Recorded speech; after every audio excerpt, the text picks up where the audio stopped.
328 जो unsound mind वाले provisions हैं उसके बारे में बताया। इसके अलावा मैंने आप लोगों को जो एडमिनिस्ट्रेटिव प्रोसीडिंग से रिलेटेड प्रोविजंस हैं सेक्शन 340 वाले, वो भी मैंने आप लोगों को ब्रीफ दे दिया।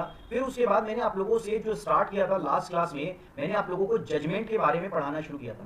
भाई जजमेंट क्या होता है, जजमेंट को कैसे पढ़ना है, इससे रिलेटेड प्रोविजंस जो है मैंने आप लोगों को पढ़ाने स्टार्ट किए थे। आप लोग मुझे बताइए, क्या आप लोगों को वो सारे प्रोविजंस याद है?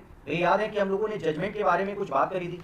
बस इतना भी याद है कि जजमेंट के बारे में सर हाँ कुछ बात तो करी थी, भूली बिछड़ी सी सही। कहां से लेके कहां तक प्रोविजन होते हैं? सेक्शन 353 से लेके सेक्शन 365 तक जजमेंट के प्रोविजन है। कहां क्या क्या लिखा हुआ है तो आप लोगों को बता दूं कि सेक्शन 353 क्या कहता है? सेक्शन 353 कहता है कि भाई जो जजमेंट है, यानी कि जो कोर्ट जजमेंट सुनाएगी वो कैसे सुनाएगी, या तो रीडिंग आउट करके सुनाएगी या फिर उसका ऑपरेटिव पार्ट बता देगी। तो ये सारी चीजें सेक्शन 353 में लिखी है। फिर उसके बाद सेक्शन 354 में हम लोगों ने कंटेंट ऑफ जजमेंट के बारे में भी बात करी थी।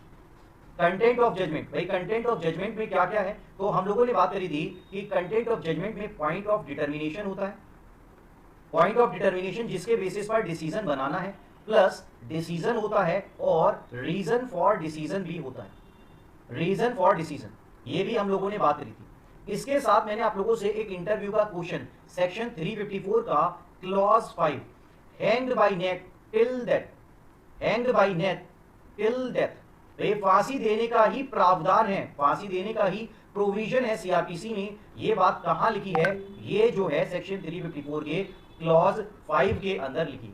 उसके बाद सेक्शन 355 में हम लोगों ने बात करी थी कि एमएम चाहे तो कोई और जजमेंट का फॉर्मेट भी यूज कर सकता है, इंस्टीड ऑफ एबव फॉर्मेट कोई अदर फॉर्मेट भी यूज कर सकता है, मेट्रोपॉलिटन मजिस्ट्रेट, इसके बारे में भी हम लोगों ने बात कर ली थी। उसके बाद हम लोगों ने सेक्शन 356 में बात करी थी कि भाई अगर कोई कन्विक्टेड पर्सन किसी सर्टेन ऑफेंस में तो छूटता है, कन्विक्टेड पर्सन सर्टेन ऑफेंस में अगर छूटता है तो उसे नोटिफाई करना पड़ेगा एड्रेस, इसके बारे में भी मैंने आपको बताया था। उसके बाद सेक्शन 357 मैंने आप लोगों को यह भी बता दिया था। सेक्शन 357 क्या कहता है? सेक्शन 357 कहता है कोर्ट टू पे कॉम्पनसेशन, कोर्ट के पास कॉम्पनसेशन देने की पावर है। सेक्शन 358 में मैंने आप लोगों को बताया था कि अगर किसी पर्सन को ग्राउंडलेसली अरेस्ट कर लिया जाता है तो उस केस में कॉम्पनसेशन देने से प्रोविजन है और 1000 रुपए का मैक्सिमम प्रोविजन यहां लिखा हुआ है। इसके अलावा हम लोगों ने कुछ और बात करी थी, एक छोटी सी बात यहां लिख देता हूं, थोड़े से प्रोविजन है सेक्शन 359, ये है नॉन कॉग्निजेबल ऑफेंस के केस में अगर किसी पर्सन ने डिफॉल्ट किया फाइन देने में तो उसे सिंपल इंप्रिजनमेंट होगा। इसके अलावा सेक्शन 360 हम लोगों ने बात करी थी, प्रोबेशन से रिलेटेड था, और सेक्शन 361 में प्रोबेशन का रीजन देना था, ये बात करी थी।